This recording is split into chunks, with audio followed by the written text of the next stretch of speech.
Emmanuel సంజనకి influence అయిందంటే 100% influence అయిందని చెప్తాను. జస్ట్ దొంగతనంలో సపోర్ట్ చేస్తేనే ఇన్ఫ్లుయెన్స్ అయినట్టు కాదు, సంజనకి ఇండైరెక్ట్ గా సపోర్ట్ చేస్తే కూడా ఇన్ఫ్లుయెన్స్ అయినట్టే. సంజన ఈ రోజు తనుజ నా చాలా క్లోజ్ ఫ్రెండ్ అని ఇమాన్యుయల్ చెప్పినప్పుడు, మరి తనుజ మీద అంత బండారాలు మాట్లాడుతున్నప్పుడు, అంత చండాలంగా మాట్లాడుతున్నప్పుడు ఒక్కసారి కూడా సంజనని స్టాప్ చేయలేదు.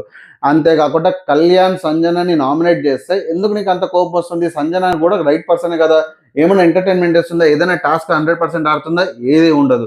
అంతేకాకుండా ఎన్నోసార్లు తనుజ సాక్రిఫైస్ చేసిన వాళ్ళే, తనుజని భరణిని ఇద్దరిని కూడా ఇష్టమైనట్టు తిట్టింది, ఇష్టమైనట్టు మాట్లాడింది, ఒక్క కన్సర్న్ కూడా లేకుండా సాక్రిఫైస్ చేసినందుకు.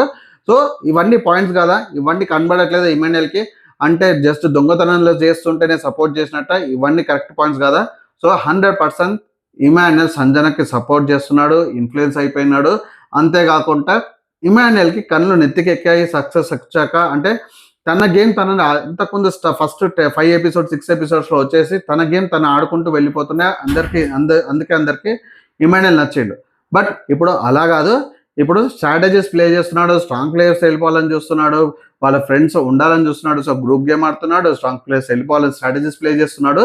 ఇలాంటి ఐడియాస్ థాట్స్ ఉంటే మటుకు డెఫినెట్ గా ఎప్పుడు కూడా ఇమాన్యుయల్ గెలిచే ఛాన్సే లేదు. మీకేమనిపించిందో కామెంట్ చేయండి.